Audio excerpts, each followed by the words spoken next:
নমস্কার সবাইকে কবিতার রান্নাঘরে। আজকে আমি আপনাদের করে দেখাচ্ছি বাটার গার্লিক চিকেন। খুব সহজেই রেস্টুরেন্টের মতন এই রেসিপিটা আপনারা বাড়িতেই তৈরি করে নিতে পারবেন। চলুন তাহলে দেখে নিন রেসিপিটি। প্রথমে এখানে 500 গ্রাম বোনলেস চিকেন নিয়েছি, তাতে লবণ দিচ্ছি, 1 চামচ গোলমরিচ আর 1 চামচ কর্নফ্লাওয়ার দিচ্ছি। দিয়ে ভালো করে মিশিয়ে এটা আমি 10 মিনিটের মতন চাপা দিয়ে রেখে দেবো।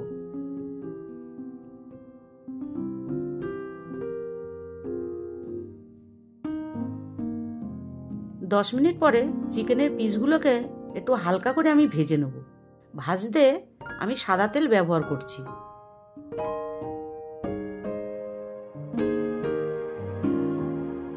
চিকেনের পিসগুলো ভাজা হয়ে গেছে, এরপর তুলে নিচ্ছি। আপনারা ঠিক এইরকমই ভাজবেন।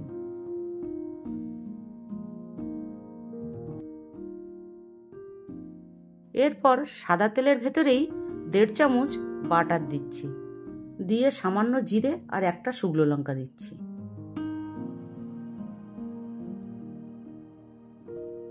আর কুচনো রসুন দিয়ে এটা একটু ভেজে নেব।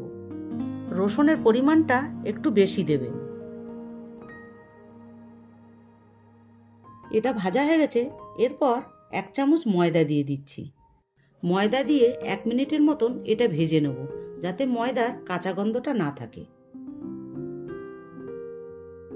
এটা ভাজার পরে স্বাদ মতন লবণ দিচ্ছি আর চিলি ফ্লেক্স দিচ্ছি, আর 1 চামচের মতন অরগ্যানো দিচ্ছি। দিয়ে ভালো করে নাড়াচাড়া করে আমি জল দিয়ে দেবো।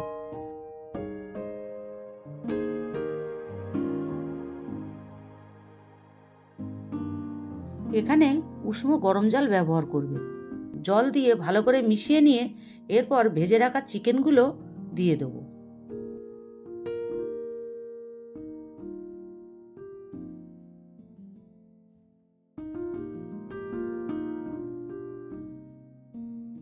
এখানে আমি আর একটু জল দিচ্ছি। এটা 5 মিনিটের মতন মিডিয়াম ফ্লেমে হবে, আমি চাপা দিয়ে দিচ্ছি। 5 মিনিট পরে রেসিপিটি কমপ্লিট হয়ে গেছে।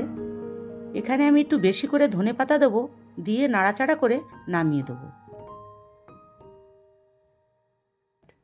আপনারা এরকমভাবে বাটার গার্লিক চিকেন অবশ্যই করে খেয়ে দেখবেন, যা নানের সাথে এবং রাইসের সাথে খেতে দারুণ ভালো লাগে।